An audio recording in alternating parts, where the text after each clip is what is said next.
Well, today I'm just going to start off talking because I don't know what is going to come out of my mouth. And that could be dangerous. For 20 years, I have been between a very little bit of time, a 1 or 2 on the pain scale, the majority of the time a 7 or an 8, and a lot of the time a 9 or a 10. And that's not something I typically say because people do not believe you. Do I look sick? Do I look like I'm in pain? Today's a good day. I'm actually around a 4 or 5, and when I finish, I will be higher, but it'll be nap time. And you'll hear the little pitter-patter of my service dog running in and out, checking on me. So excuse the feet. I want to just mention some things that I don't think is being discussed very much out there. And it is something that is very, very important to our healing. And we wonder why years and years and years go past and there's no healing, or there's little healing, or some healing, but there's not true healing. I am not in society. 20 years, my prime, I am not in society. Why? Do I expect to go to a doctor to get the magic pill? If so, well, I'm going to be greatly disappointed because there is no magic pill. Sorry about that news. That's just kind of the way it is, and it doesn't feel good. Healing, if you are sick or chronically ill, whatever you want to call it, that is your full-time job. And if you don't make it your full-time job, you will definitely, probably not heal. Because your body needs every ounce of what you've got from your mind, your body, your spirit in order to heal. And you actually, for a bit, have nothing to give to another. And many people don't understand that until you explain that to them. And part of my advocacy is I am begging doctors, PCPs, neurologists, pain specialists, when you figure out after a few visits kind of the overall picture, the best thing you can do for us and our family and our situations and our relationships and our healing process is ask to bring the family in, or friends, whoever is closest to us that we see a lot, so that you can explain what's going on and the possible side effects they may see, so that they're not surprised.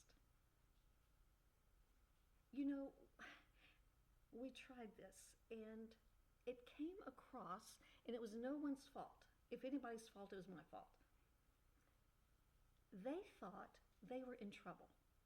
Well, they were in trouble because things were done that were not very nice. But it's not to get in trouble, because how can anyone know unless you tell them? It is an educational type of visit. That's what it is. That's all it is. If you have questions, I'm here to answer. And if the patient needs to step out, then the patient can step out. In fact, maybe that should be a rule. 10 minutes, the patient goes to the bathroom. So that the right answers or questions can be answered. because people are not, they, they don't know. They don't know. So, my journey is no different than almost over 90% of other journeys. Now, no, I didn't do research on that. I have a little bit of brains, and when I am on a group with thousands and thousands of people, and this is what I see all the time, except for maybe two people, I can pretty much safely say 90% of the time, you're out of luck. Sorry about that.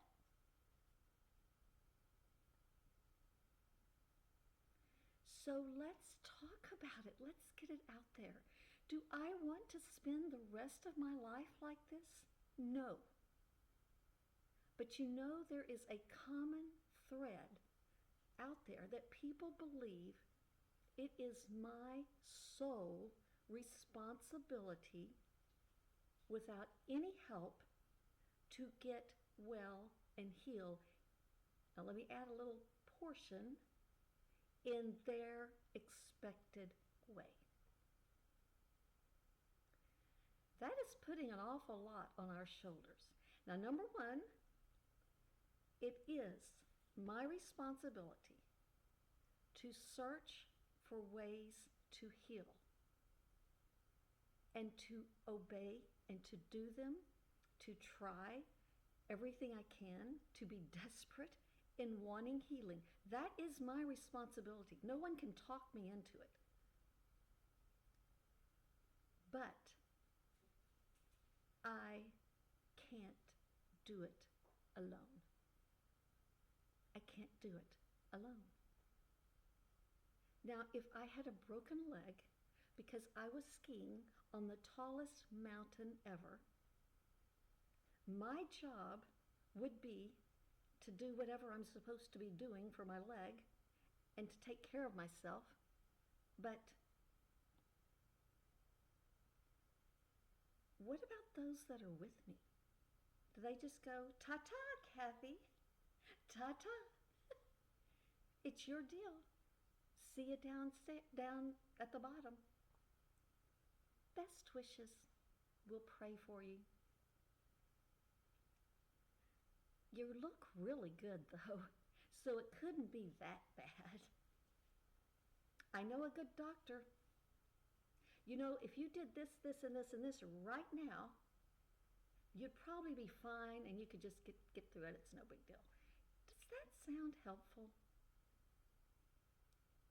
Think about it. Think about what would be helpful.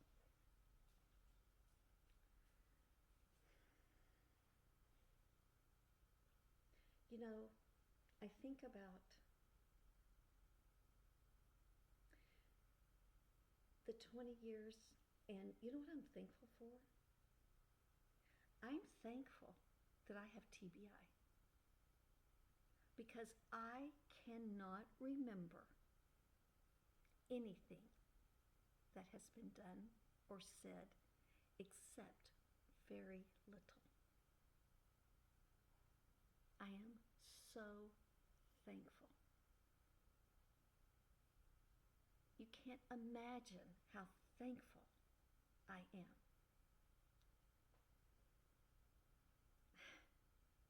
There are no words. Because if I could remember everything, I don't think I could handle it. Here's the problem. My memory may not remember the words. My body remembers the feelings. And until that is taken care of, healing will never be 100% correct. And let me tell you why I know that for sure. Is I have listened for years and years and years of my family telling me this. Well, I spent many hours in my profession studying for the test. But I didn't say anything because I wanted them to get it for themselves. I wanted them to know how to cope in life. What do you do? So I sat and I listened, and sometimes it was very hard because it wasn't educational. It was accusations. Accusational, if that's a word. Sometimes when you have TBI, you just make up your own words. So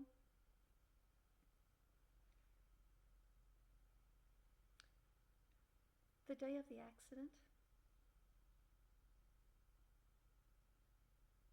I knew I was hurt. And you know I'm hurt if I'm 20 years later. But the day of the accident, yes, there was injuries. I have a thought process. And unfortunately, when you're in the medical field, thought processes are not good because you overthink things. I'm dazed. I can't think. I get out of the car. I'm totally shocked. I lived through it. I'm standing there zoned. Who knows? Maybe it's a seizure. And a cop, a policeman, a wonderful young man, and witnesses were lining up along the freeway, and a couple of them got up and stood by me, kept inquiring how I was doing, and I'm fine. And finally, I looked at the policeman because I'm thinking, you know what, guy? You probably got better things to do than sit beside this young, cute 40-year-old lady. Anyway, I didn't say it quite like that. His answer was, you won't get in the ambulance, so I'm waiting for you to fall over, and then we'll just stick you in the ambulance. And I remember being so shocked. You think I am going to fall over? I mean, hello? I'm fine. Give me 2 weeks. I'm going to be good as new. So what's going on in my head? Number one, what usually goes on in your head? When you're in your 40s, the prime of life, you've got teenagers, and you're looking at college, and this is with love, okay? I don't want anyone to think this is not about love. You're looking at college. You want them to have the best. You're trying your hardest. You're working and you're putting aside things. Everybody's sacrificing. You're not the only one.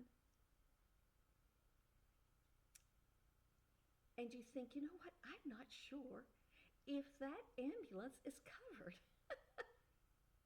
That's crazy things that go through your head. If you've ever been in an accident, you can probably list the crazy things that go through your head during that 10 seconds that last 5 hours. It's ridiculous. So, do we have the money? Do I really need it? And then came this part.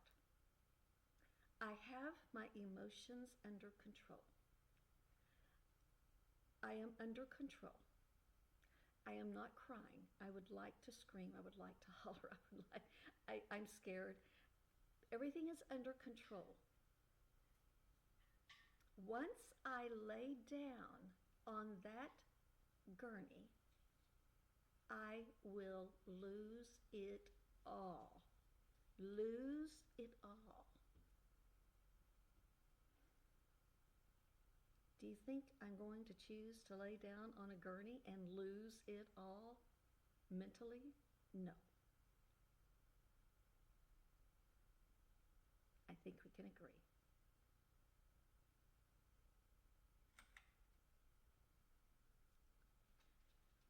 So, I made my phone calls, assuring everyone that everything was fine.